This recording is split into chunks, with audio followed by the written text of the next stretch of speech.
तो नमस्कार दोस्तों, जय हिंद सभी को। देखिए आज ये इंडियन पॉलिटी की तीसरी क्लास है। इससे पहले मैंने 2 क्लास बहुत ही शानदार तरीके से करा रखी हैं। देखिए इस क्लास में मैं आपको जो ब्रिटिश ईस्ट इंडिया कंपनी के अधीन जो अपना भारत था ना, उसे मैं आपको कंप्लीट करा दूँगा। बहुत ही अच्छे तरीके से मैं आपको समझा दूँगा कि इनका क्या इम्पोर्टेंस है। ये जितने भी एक्ट पारित किए थे ब्रिटिश ईस्ट इंडिया के ड्यूरिंग अंग्रेज़ों ने, ठीक है? तो इसके बारे में आपको पता होना चाहिए क्योंकि यहाँ से यूपीएससी में डायरेक्टली प्रश्न देखने को मिले हैं। अगर आप प्रीवियस ईयर लगा रहे होंगे, मॉक एनालिसिस किए होंगे, तो आपको अच्छे से पता होगा, है ना? तो आइए शुरू करते हैं, ज़्यादा देर नहीं करते। देखिए, बात करते हैं इस पिट्स इंडिया एक्ट या 1784 की पिट्स इंडिया एक्ट के बारे में। इसके तहत कंपनी के व्यापार और प्रशासन को अलग-अलग कर दिया गया था। इस एक्ट का उद्देश्य क्या था? इस एक्ट को क्यों लाया गया था? क्या उद्देश्य था जिसके कारण ये एक्ट लाया गया? तो इसका पहला उद्देश्य था कंपनी के व्यापार और प्रशासन को अलग-अलग करना। कंपनी के व्यापार और प्रशासन को अलग-अलग कर दिया किसने? 1784 की इस पिट्स इंडिया एक्ट ने, ठीक है? दूसरा इसमें इम्पोर्टेंट पॉइंट है, इसी एक्ट के तहत लंदन में, कहाँ पर? लंदन में 6 सदस्यीय नियंत्रक मंडल की स्थापना की गई थी, ठीक है? 6 सदस्यीय नियंत्रक मंडल की स्थापना की गई थी। ओके, इस नियंत्रक मंडल के पास गवर्नर जनरल और उसकी परिषद की द्वारा लिए गए निर्णयों को रद्द करने का भी अधिकार था। जो गवर्नर जनरल थे, जैसे वॉरेन हेस्टिंग्स की बात करें, तो वो एक गवर्नर जनरल थे, बंगाल के प्रथम गवर्नर जनरल भी बने थे, है ना? उनकी परिषद में 4 व्यक्ति थे। अगर ये चारों व्यक्ति मिलकर कोई भी फैसला लेते हैं, कोई भी निर्णय लेते हैं, तो उस निर्णय को रद्द करने का अधिकार किसके पास था? तो आपका आंसर होगा नियंत्रक मंडल के पास। इस नियंत्रक मंडल में कितने सदस्य हैं? जब स्थापना की थी लंदन में 6 सदस्य, ठीक है? आई होप आपको क्लियर हो गया होगा। देखिए नेक्स्ट मैं आपको समझाता हूँ इसी के तहत और क्या क्या प्रावधान किए गए थे। इसी के तहत इंग्लैंड में एक कोर्ट की स्थापना की गई थी। और इस कोर्ट की स्थापना क्यों की गई थी? क्योंकि ईस्ट इंडिया कंपनी के कर्मचारियों के मामले के लिए, ईस्ट इंडिया कंपनी के जो जितने भी कर्मचारी थे उन्हीं के मामलों के लिए, उनकी सुनवाई के लिए ये इंग्लैंड में एक कोर्ट की स्थापना की गई थी। ओके, इसके तहत और क्या क्या प्रावधान किए गए थे, आइए मैं आपको बता देता हूँ।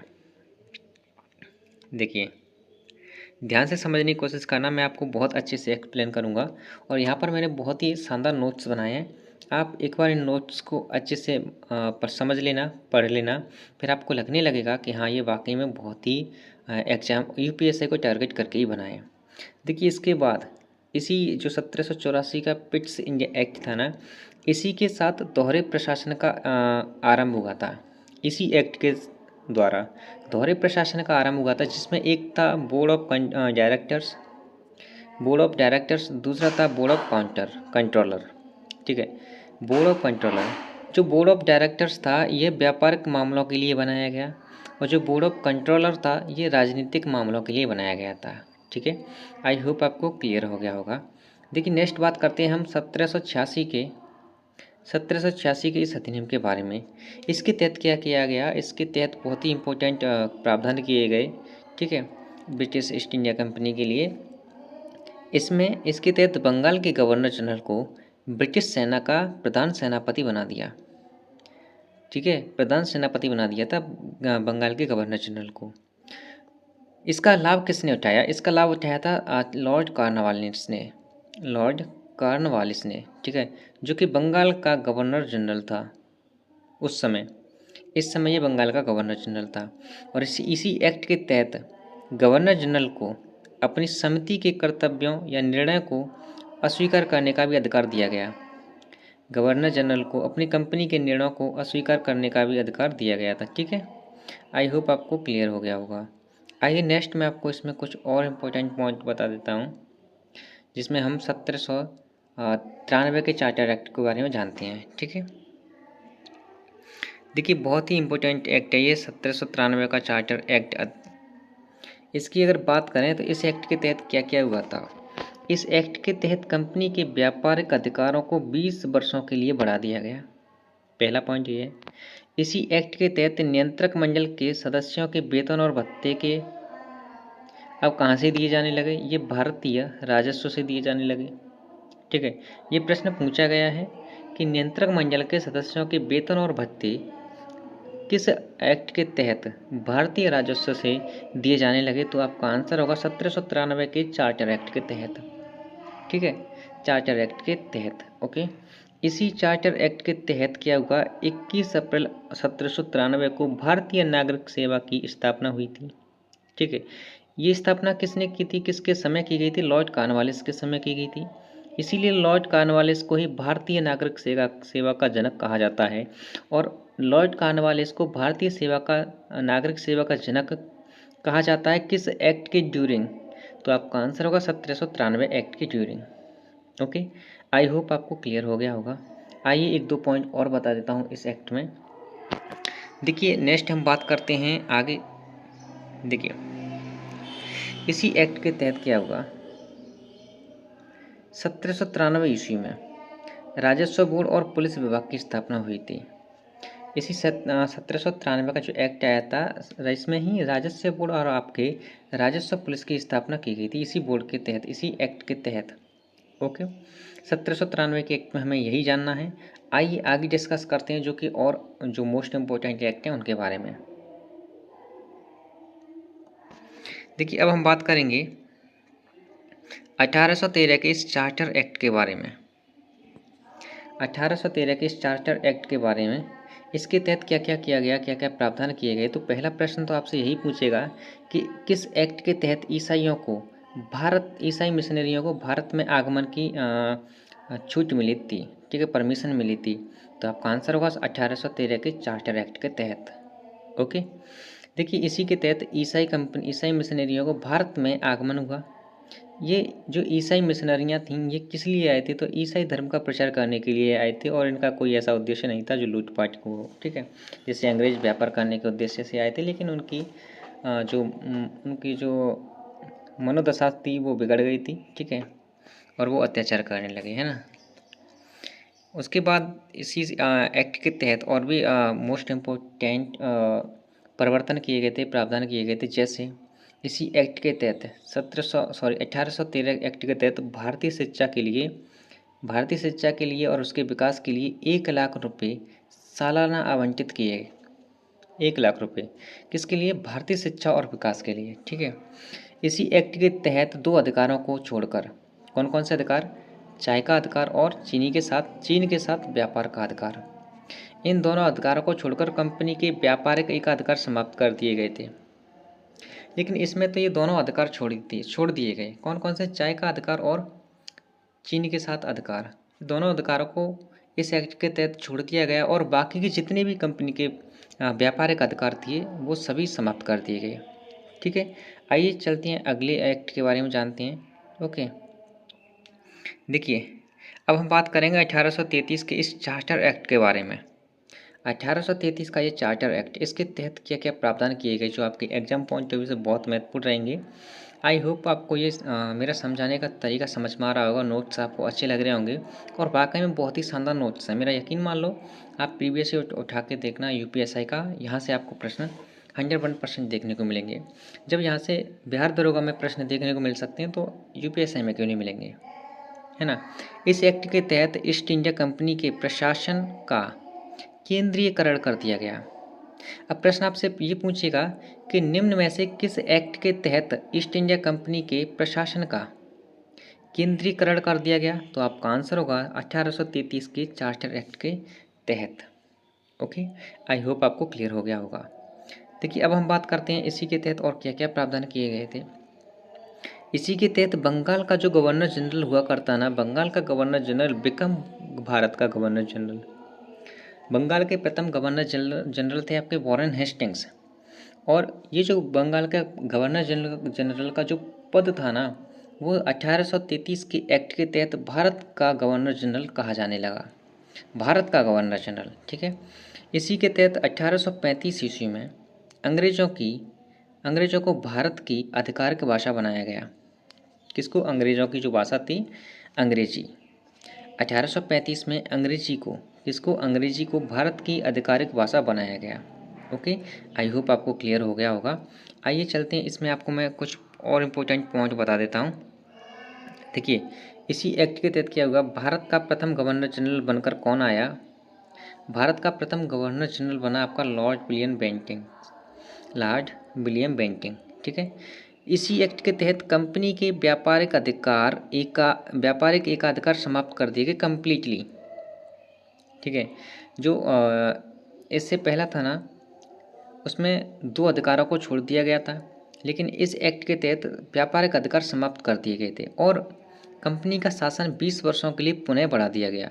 ये प्रश्न एक परीक्षा में पूछा हुआ है कि किस एक्ट के तहत कंपनी का शासन पुनः 20 वर्षों के लिए बढ़ा दिया गया था। तो आपका आंसर होगा, ठीक है, आपका आंसर होगा 1833 का ये चार्टर एक्ट। इसमें मैंने आपको सब कुछ बता दिया। ठीक है, ये हुआ हमारा 1833 का ये चार्टर एक्ट।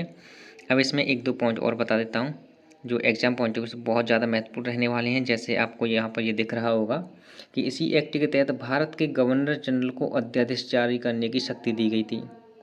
ये प्रश्न भी पूछा हुआ है। ठीक है, कि किस एक्ट के तहत भारत के गवर्नर जनरल को अध्यादेश जारी करने की शक्ति दी गई थी? 1833 के एक्ट के तहत।